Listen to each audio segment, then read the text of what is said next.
Então, vamos lá. Retomando a nossa discussão, nós finalizamos aqui nos mecanismos de transporte, entendemos o que é o transporte máximo, né? Entendemos os transportes ativos, passivos. E aí, faltou nós compreendermos um pouquinho mais sobre conceitos da reabsorção que precisaremos para as discussões subsequentes. Bom, pessoal, como vocês podem ver nessa imagem, aqui, ó, principalmente essa imagem aqui, porque aqui a gente já está tratando da reabsorção de sódio. Então, eu vou finalizar essa imagem, tá? Vou finalizar essa imagem. E aí a gente entra na reabsorção de sódio, que a partir da reabsorção de sódio a gente já pode entrar na reabsorção do túbulo proximal, tá? Veja bem, o que essa imagem traz para nós? Ela está trazendo já informações sobre o túbulo proximal, certo? Mas o que eu quero que vocês internalizem dessa imagem? A quantidade de substâncias que está sendo reabsorvida aqui, tá? Veja, creatinina está sendo reabsorvida? Não, mas é uma substância que está passando pelo túbulo proximal. Creatinina não é reabsorvida, gravem isso. Ureia está sendo reabsorvida no túbulo proximal? Minimamente, mas está. Cloro está sendo reabsorvido? Tá. Sódio está sendo reabsorvido? Tá. Bicarbonato está sendo reabsorvido? Tá.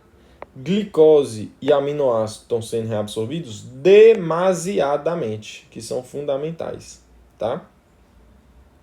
Há uma tabela que eu me esqueci de colocar aqui, mas não é nada de outro mundo não, só que diz o seguinte, diz o percentual das substâncias que são reabsorvidas.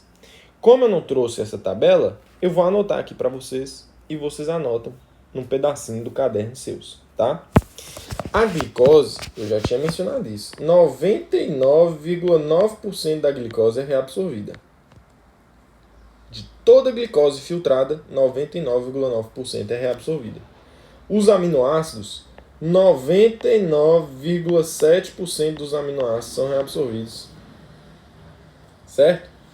O sódio, 99,1% do sódio é reabsorvido. O cloro, 99% do cloro é reabsorvido. Certo? O potássio, que não está aqui, 87% do potássio é reabsorvido. Certo?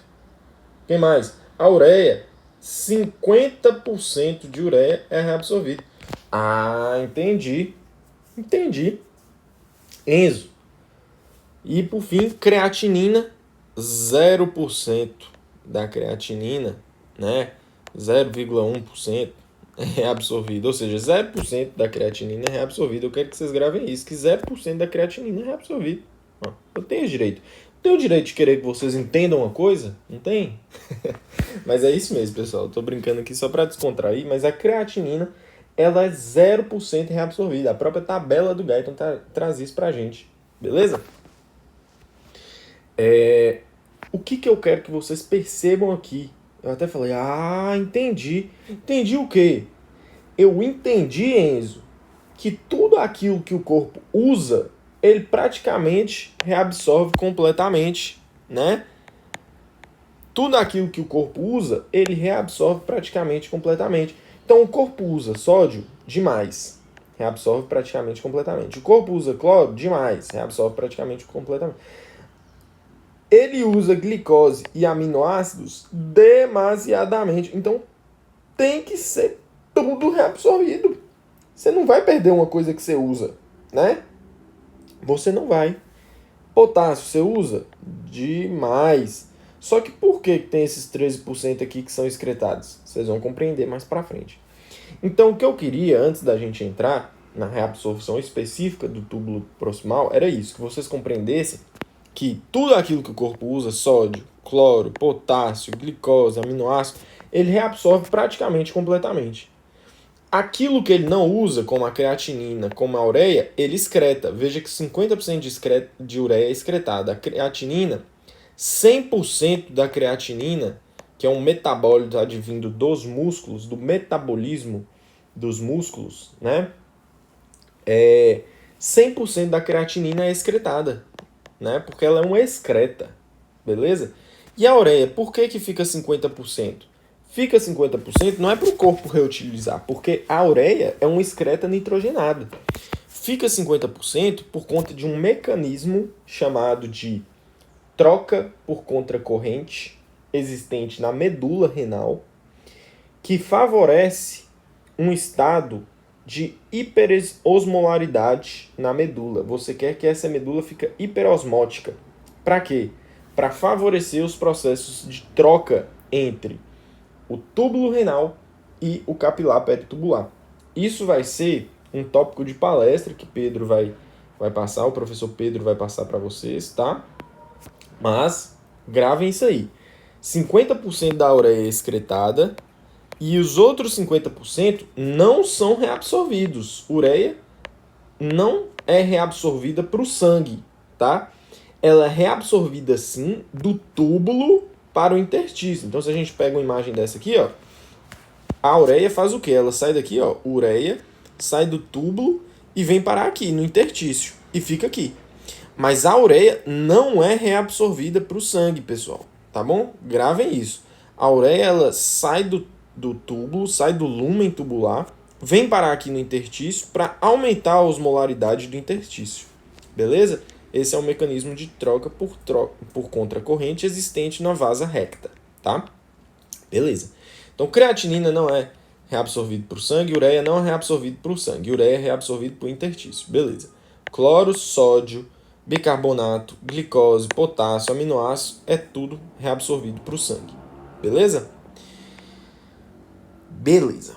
Agora sim, agora nós vamos começar a entender um pouquinho mais sobre os processos de reabsorção no túbulo proximal, tá? Bom, aqui eu trouxe para vocês uma introduçãozinha da reabsorção no túbulo proximal e depois a gente vai focar nos processos específicos transmembrânicos, beleza? Bom, pessoal, o túbulo proximal é a primeira porção do néfron. Lembram que a gente mencionou? Ó, glomérulo, cápsula de Bowman, túbulo convoluto proximal, depois vem quem? Porção descendente fina da alça de Henle, ascendente fina, ascendente grossa, túbulo convoluto distal, túbulo coletor cortical, ducto coletor medular. Só para revisão. Então, túbulo proximal, ou túbulo convoluto proximal, é essa primeira porção do néfron. Essa imagenzinha já traz a colinha aqui para nós. Ela é responsável por reabsorver, melhor dizendo, 65% das substâncias. Então, o túbulo proximal, ele reabsorve a maior parte das substâncias que são filtradas. Por isso, a capacidade de reabsorção do túbulo proximal é enorme. E ele vai ter mecanismos para favorecer isso. Tá bom? Beleza. Quais são as substâncias que são reabsorvidas no túbulo proximal? Essa imagem mostra aqui para nós. Veja, isso aqui é o túbulo. Ó. Aqui é o túbulo. Isso aqui dentro é o lúmen desse túbulo, né? É o local onde está circulando o líquido tubular. Beleza? Tudo que sai do lúmen e vem aqui para fora é que está sendo reabsorvido. Então, essa setinha grandona aqui, essa setona, né? Ela mostra aquilo que está sendo reabsorvido. O que é? O sódio é reabsorvido, o cloro, o bicarbonato, o potássio, a água, a glicose, os aminoácidos. Tudo isso está sendo reabsorvido aqui no tubo. Beleza? Qual a quantidade, Enzo? 65%.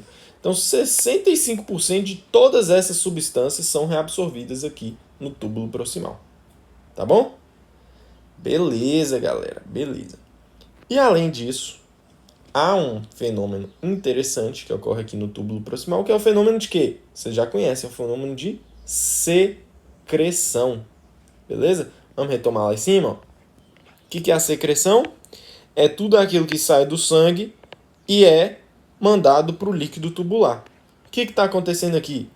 Está saindo do sangue, está indo para o líquido tubular. Então, isso só pode ser um processo de secreção, que nós mencionamos lá atrás. O que é secretado? Hidrogênio, íons de hidrogênio, ácidos orgânicos, bases, né? Até mesmo bases que advêm do metabolismo. Então, todas essas substâncias aqui, ó, estão sendo secretadas para o líquido tubular. O hidrogênio ele é secretado para fins de regulação ácido-básica. Os ácidos e bases também, mas é porque não tem utilidade para o corpo. O hidrogênio tem utilidade para o corpo, mas ainda assim ele é secretado para fins de regulação. Os ácidos e bases não são, por isso eles são avidamente secretados, tá bom? Beleza. E aqui eu trouxe, ó, mais uma vez essas substâncias que são reabsorvidas. Então, glicose é reabsorvida, aminoácido. A ureia, nós vamos mencionar, ela é reabsorvida sim, mas volto a dizer, a ureia ela é reabsorvida do líquido tubular para o interstício. Ela não vai para o capilar peritubular, ela para no interstício, tá? Mas ela é reabsorvida sim, 50% dela, tá bom? A água é avidamente reabsorvida, o sódio, o bicarbonato e o cloreto. Fechou? Então, beleza. Entendemos esse primeiro conceitozinho aqui de reabsorção no túbulo proximal. Tá. Aí eu vou falar para vocês os processos que vão ocorrer aqui dentro desse túbulo proximal. Depois, nós vamos voltar aqui, ó, para vocês entenderem o que ocorre tanto com cloro quanto com a ureia. Beleza. Vamos lá. Dentro do túbulo proximal, isso aqui é tudo no túbulo proximal, tá?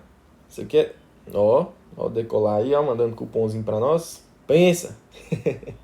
quisera eu, mas vamos lá. Então, pessoal, voltando aqui na nossa discussão, ó. Dá aquela respirada, aquele é o momento que você vai dar uma espichada aí no braço, já que eu tirei o foco. Então nós vamos dar uma alongada. Dar uma espreguiçada. Beleza? Pro raciocínio entender que você tá raciocinando, mas que você também tá cuidando do seu corpo. Dá um gole d'água, beleza? Que a gente vai voltar aqui agora. Podemos? Então vamos embora. O que eu estava dizendo para vocês? Nós falamos a respeito do túbulo proximal. O que é reabsorvido no túbulo proximal? E que 65% das substâncias filtradas são reabsorvidas ali. Agora nós vamos entender como essas substâncias são reabsorvidas ali. Tá bom? Tá bom. No túbulo proximal, pessoal, nós teremos a mesma estrutura que nós já mencionamos. Capilar, peritubular, interstício, células epiteliais tubulares e lúmen tubular. Beleza?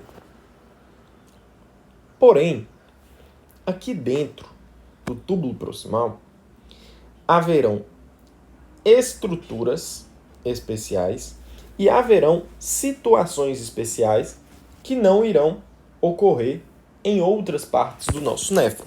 Nós vamos entender quais situações são essas.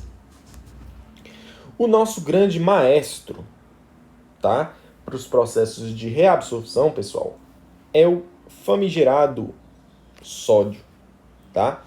O sódio é o grande maestro, é o grande comandante da reabsorção tubular. Por que, Enzo, que você está me dizendo isso? Eu estou te dizendo isso, pessoal, porque a movimentação de sódio para o interstício, para o capilar peritubular, é essa movimentação que possibilita a movimentação dos outros solutos que estão aqui, inclusive a água. Aonde o sódio vai, a água vai atrás. Gravem isso. Para onde o sódio vai, a água vai atrás. Então, pessoal, o sódio é nosso grande maestro. É ele que comanda o que vai acontecer, se vai ser reabsorvido ou se não vai. Dito isso, quais que são os processos que possibilitam esse transporte do sódio através da membrana e através também, né, ou seja, por uma via transcelular através da membrana? E quais são os mecanismos que possibilitam o transporte desse sódio através da via paracelular? Porque entendendo isso, o transporte das outras substâncias fica fácil. Tá? Fica claro, melhor dizendo. Então vamos lá. O sódio, pessoal, primeiro de tudo, né? O sódio, para que ele seja transportado através do lúmen para o interior da célula ou do lúmen para o interstício, é preciso que tenha o quê? É preciso que tenha uma força atraindo esse sódio, certo? É preciso que tenha uma força atraindo esse sódio. E o que pode ser essa força? Pode ser um transportador que gasta ATP? Pode ser. Não é o caso, mas pode ser. Aqui, tá? Na membrana luminal. Na membrana luminal, que eu tô falando que não vai ser o caso aqui agora. Mas poderia ser. Poderia ser por conta de uma diferença de concentração, que tem muito sódio aqui e pouquinho sódio aqui? Com certeza. E poderia ser também por conta de uma diferença de gradiente elétrico. Pô, o sódio tem carga positiva. Se aqui está mais negativo do que aqui, ele vai em direção aonde está mais negativo. Então, é outra possibilidade. Então, são essas forças que irão atrair o sódio, tá? Porém, pessoal, para que isso seja criado, para que essas forças sejam criadas, você precisa ter um determinado recurso que crie essas forças. Porque coloquem isso na vida de vocês. Do nada, nada surge. Você não vai ter aqui do nada uma diferença de concentração gritante. Você não vai ter aqui do nada uma diferença de potencial elétrico. Não vai. Precisa ter alguma coisa criando isso. E o que vai criar isso? O que é? Se o sódio é o maestro, né? O que vai ser a orquestra que vai estar ajudando esse sódio a transpor o restante dos solutos? É a famosíssima bomba de sódio e potássio, ATPase. Tá bom? Essa bomba de sódio e potássio, pessoal, o que ela vai fazer? Ela vai pegar o sódio que está aqui dentro da célula epitelial tubular e vai mandar ele para o sangue. Toma aí de volta sangue, sódio, toma aí de volta. Ao mesmo tempo em que ela pega o potássio que estava aqui no sangue e manda para o interior da célula, tá? Esse potássio vai ficar aí. Mas lembrem, pessoal, que a bomba de sódio e potássio, ela manda 3 sódios para fora, né? Enquanto manda em uma dada direção, tá? Não necessariamente para fora. Mas o que ela faz? Ela manda 3 sódios enquanto manda 2 potássios, certo? Então, sempre onde está entrando sódio, está ficando com a carga mais positiva. E onde está entrando potássio, está diminuindo o seu potencial elétrico. Porque se você tem 3 cargas positivas num lugar e 2 em outro, automaticamente espera-se que nesse lugar que tem 2 cargas positivas, o potencial elétrico caia gradativamente. Então, beleza. Essa bomba de sódio e potássio vai funcionar. Manda sódio para fora, manda potássio para dentro da célula. Manda sódio para fora, manda potássio para dentro da célula. Vai chegar um momento que ela mandou tanto sódio para fora e tanto potássio para dentro que o potencial na célula epitelial tubular vai reduzir tanto ao ponto de chegar a um valor de menos 70 milivolts, certo? Então, pessoal, a bomba de sódio e potássio vai ficar trabalhando até chegar nesse potencial aqui, ó, de menos 70 milivolts. Né? Então, esse potencial é atingido pelo trabalho da bomba de sódio e potássio. Quando isso ocorre, lembra o que nós falamos? O sódio ele tem uma carga positiva. Quando isso ocorre, o sódio que tem uma carga positiva, ele fala, opa, dentro da célula está tendo um potencial muito negativo. E eu adoro coisas negativas. Adoro!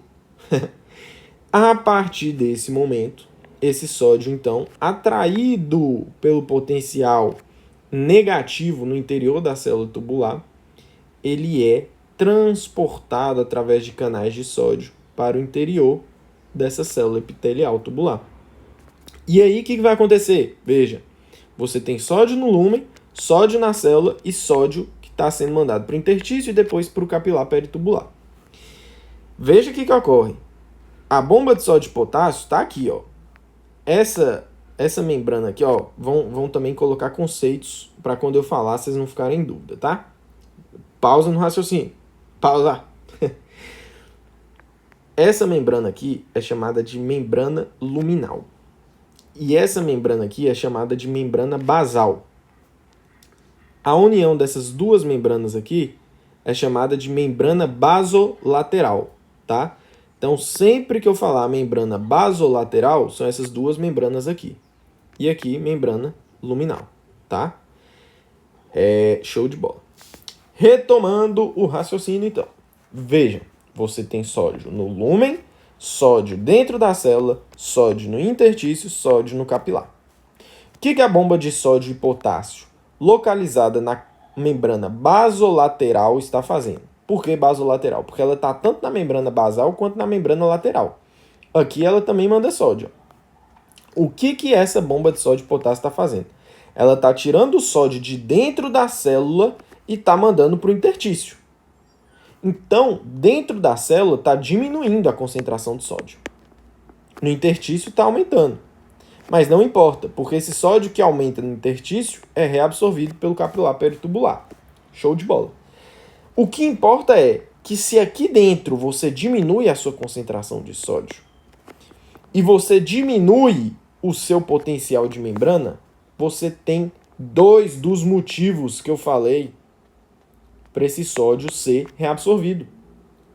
Você tem tanto um gradiente elétrico que favorece o transporte desse sódio, que favorece a migração desse sódio, quanto um gradiente químico. Porque se aqui dentro está ficando com pouco sódio, a concentração externa de sódio, ela fica maior. Tá bom? Ela fica maior. E isso para nós é muito importante, pessoal. Vocês compreenderem o porquê que esse sódio é transportado. Tá bom? Tá bom. Dito isso, vocês precisam lembrar de um determinado conceito. O gradiente elétrico está descrito aqui, ó.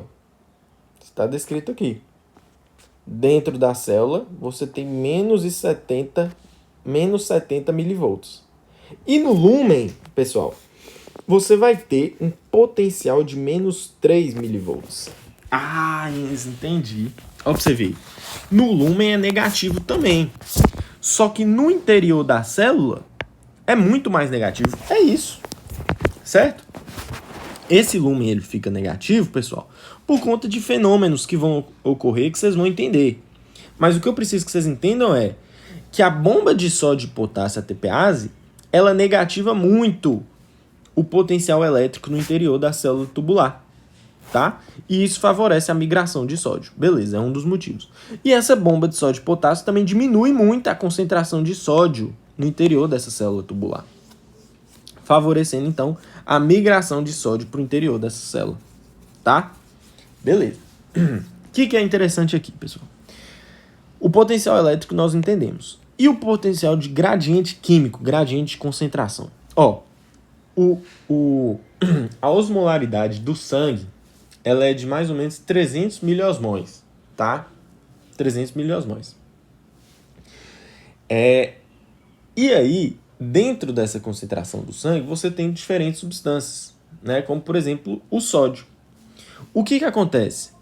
Na medida em que esse sódio ele é reabsorvido para o interstício, por conta da bomba de sódio e potássio, a osmolaridade no interior da célula epitelial, de sódio principalmente, ela cai, certo? Fazendo com que a osmolaridade e a concentração de sódio fora, ou seja, no lúmen tubular, aumente. Toda substância ela vai de onde tem mais para onde tem menos. Todo soluto. Se a membrana for permeável. Então, se você tiver uma membrana permeável, esse soluto vai sair de onde ele está em maior concentração para ir para onde ele está em menor concentração. Certo? E isso acontece com sódio. Por isso, a movimentação do sódio do lúmen para as células tubulares, para o interstício, né? E, por fim, para o capilar peritubular, é uma movimentação que se dá por conta de um gradiente químico, ou seja, por conta de uma diferença de concentração, né? Aqui tem menos, aqui tem mais sódio, e por conta de um gradiente elétrico que ocorre por conta da diminuição de íons positivos no interior dessa célula, deixando essa célula negativada, bem mais negativada, melhor dizendo, do que o lúmen, e esse gradiente químico atrai íons positivos, no caso, o sódio para o interior da célula. Então, a movimentação do sódio se dá, primeiro, por conta da bomba de sódio e potássio, que vai criar o quê? Um gradiente eletroquímico. Matamos a charada. Fechou? Então, qual que é a grande função da bomba de sódio e potássio? Criar um gradiente eletroquímico para favorecer a movimentação do sódio. E isso vai atrair o sódio para o interior da célula. Beleza? Entendemos essa primeira parte. Segunda parte aqui é o seguinte. Veja que a seta vem pela via transcelular, mas a seta vai também pela via paracelular. Certo? E por que a seta também vai para a via paracelular? Porque esse sódio ele também vai ser transportado pela via paracelular por um mecanismo de arraste. Tá bom? Como assim? Aqui está enchendo de sódio. Aqui está enchendo de sódio, porque a bomba de sódio e potássio existe, né? Aqui, na membrana lateral e na membrana basal. Isso aqui que eu estou falando é o interstício. Então, o interstício está enchendo de sódio. Está enchendo de sódio. O que vai acontecer com a água? A água vai para onde o sódio vai. A gente não falou isso? Onde o sódio vai, a água vai atrás. Como aqui está enchendo de sódio, essa água vai ser transportada para essa região na tentativa de diluir esse sódio. Certo? E, ao mesmo tempo, esse sódio vai estar sendo reabsorvido, criando um novo gradiente aqui para que o sódio que esteja no lúmen seja reabsorvido também. Então, por isso que esse sódio também vai pela via paracelular. Porque a água vem para tentar diluir esse sódio que está aqui. A água e o sódio são reabsorvidos, beleza? E na medida em que essa água vem diluindo o sódio que está aqui no interstício, o sódio que está no lúmen vai atrás com a água, beleza? Pelo mecanismo de transporte por arraste, tá? Beleza. Mas essa é uma quantidade ínfima, tá, pessoal? O principal meio de transporte do sódio é através das células epiteliais tubulares. Cerca de 80% vai ser através das células epiteliais tubulares. E aí, tá. Então, parte do sódio, ele entra dentro da célula. E aí, ao entrar dentro da célula, o que vai acontecer com ele? A bomba de sódio e potássio manda ele para fora para ele ser reabsorvido pelo capilar peritubular. Beleza? Entendemos esse primeiro processo, então. Tá? Entendemos esse primeiro processo. Ô Enzo, mas me fala aqui. Você me falou que esse sódio é o grande maestro da orquestra sinfônica. Mas até agora você só me falou de transporte de sódio, que esse sódio ele é movido por conta de um gradiente eletroquímico. Esse gradiente eletroquímico ele é ativado por conta da bomba de sódio e potássio que está presente na membrana basolateral. Isso aí eu entendi, isso aí eu tô craque. Eu já entendi o transporte do sódio. Mas agora eu quero entender o seguinte: como que ele vai ser esse orquestra, né? Esse maestro? Como? Ah, é por isso, pessoal, que eu confio só em vocês, que eu vejo a curiosidade de vocês. Então, vamos lá. Vocês perguntaram, agora eu tenho que responder, eu não posso fugir de pergunta, né? Se eu fugir de pergunta, como é que fica a minha imagem? Frente a essa pergunta, nós agora passaremos para entender como que esse sódio ele motiva o transporte de outras substâncias. Vamos lá então. Nós já entendemos o porquê que esse sódio ele é reabsorvido. O sódio a gente entendeu isso. Você já falou. O sódio é reabsorvido porque em toda a membrana basolateral das células epiteliais tubulares você tem bombas de sódio e potássio que vão estar lá mandando sódio para o intertício. E esse sódio, então, pode ser reabsorvido. Isso favorece a saída de sódio do lúmen para ir para o interior da célula. Com isso, mais sódio é transportado pela bomba de sódio e potássio para o intertício. E do intertício ele é novamente reabsorvido. Então é assim que o sódio é reabsorvido. Certíssimo. O raciocínio seu está perfeito. Zero bala. Mas, pessoal, esse sódio é o grande maestro da orquestra sinfônica pela seguinte razão. Para que o sódio mova, é preciso ter uma bomba de sódio e potássio. Mas para as outras substâncias, pessoal, você não tem uma bomba de sódio e potássio criando gradiente eletroquímico. É só o sódio que tem esse mimo. É só o sódio que é mimado. O sódio é um grande mimado. Essa que é a verdade. Só ele que tem uma bomba que cria gradiente eletroquímico. E aí que para as outras substâncias serem transportadas, elas vão precisar ser transportadas juntas ao sódio. Juntas ao sódio. Por quê? Porque o sódio está tendo um gradiente para ele movimentar. Então eu vou colar nele, que se eu colar nele, eu vou junto. Ah, entendi tudo.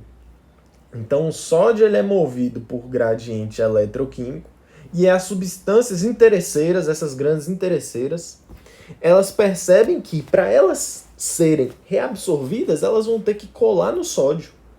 E aí, colando no sódio, elas são reabsorvidas também. É isso mesmo, pessoal. É por isso, pessoal, que o sódio ele vai ter os 3 processos que nós mencionamos. Você lembra? Vocês lembram, né? Quando a gente falou dos 3 modos de um soluto ser absorvido? Transporte ativo, passivo e pela via paracelular. É por isso, pessoal, que o sódio vai ter esses 3 mecanismos. Vejam, vamos recapitular aqui esses mecanismos? Olha, o sódio, primeiro mecanismo lá é quem? É o transporte ativo, com gasto de energia, certo? Qual que é o transportador que está causando aqui um transporte ativo do sódio? É a bomba de sódio e potássio. Então, o primeiro meio de transporte do sódio é a bomba de sódio e potássio, que é um transporte ativo, com gasto de energia, com gasto de ATP. Essa bomba de sódio e potássio cria o gradiente eletroquímico, possibilitando um transporte ativo secundário, que é justamente a utilização de transportadores de membrana para fazer com que o sódio entre para dentro da célula. Tá bom? Então vamos lá. Primeiro método de transporte, primeiro meio de transporte do sódio é o transporte ativo, é a bomba de sódio e potássio. Essa bomba de sódio e potássio vai criar o gradiente eletroquímico. Esse gradiente eletroquímico vai atrair sódio para dentro da célula. Beleza. Esse sódio ele pode entrar para a célula pela difusão, tanto simples, diretamente pela membrana, quanto facilitada por canais de sódio, tá? Beleza. Isso aí nós entendemos. E aí, as substâncias que estão no lúmen vão entender que para elas serem reabsorvidas, elas têm que colar no sódio. É aí que surge, então, os chamados transportes ativos secundários. Vamos anotar isso aqui para ficar bem fixado. Ó, a gente tem o transporte ativo primário. Qual que é o transporte ativo primário? É a sódio-potássio ATPase, que é a bomba de sódio e potássio, né? E a gente tem o transporte ativo secundário, tá? O que é o transporte ativo secundário? São os cotransportadores ou também contratransportadores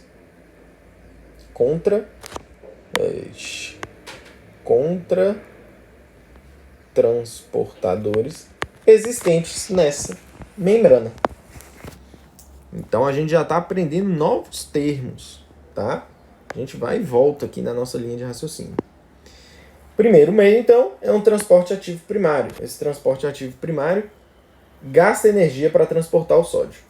O segundo meio de transporte do sódio, né, de reabsorção do sódio e de outras substâncias, é o transporte ativo secundário. Por que, Enzo, transporte ativo secundário? Por que recebe esse nome? Porque, veja, essas estruturas aqui são transportadores ativos secundários. Eles não gastam diretamente a energia, porém eles precisam ter um transporte ativo primário funcionando para que eles possam funcionar. Então, indiretamente, eles gastam energia. Eles mesmos não gastam, vocês entenderam? Mas eles têm um transporte ativo primário que está funcionando gastando energia. Então, por isso, eles são chamados de transporte ativo secundário. Porque se não houver esse transporte ativo primário funcionando, ele também não funciona. Então, apesar dele não gastar energia, ele depende de alguém que gaste para ele funcionar. Beleza? Então, por isso que ele é chamado de transporte ativo secundário. Show de bola. E por que existem essas duas nomenclaturas, cotransportador e contratransportador? Essas duas estruturas são transporte ativos secundários. O cotransportador, pessoal, é aquele que, quando o sódio for reabsorvido, a substância é reabsorvida também, através daquele transportador, que no caso aqui é o SGLT, que é o Sódio Glicose Transported, né? Chama no inglês. Transportador de sódio glicose. Tá. Então, esse aqui é um cotransporte. Para onde o sódio vai, a substância que colou nele vai junto também. Mas há também o chamado contratransporte, né? Que é esse aqui de baixo. Que é quando o sódio vai para onde ele está sendo chamado, né? Que é para onde o gradiente eletroquímico dele chama ele. A substância ela é secretada, ela é mandada para fora, para o lúmen. Isso é um contratransporte, tá aqui, ó. Cotransporte e contratransporte. O contratransporte que nós temos é o contratransportador só de hidrogênio. E os cotransportes que nós temos são principalmente sódio glicose, sódio aminoácido, sódio e cloro, que a gente vai falar um pouco mais para frente, tá? Beleza. Pessoal, só um minutinho, vou ter que parar essa aula e voltar a ela logo em seguida. Estão tocando a campainha aqui.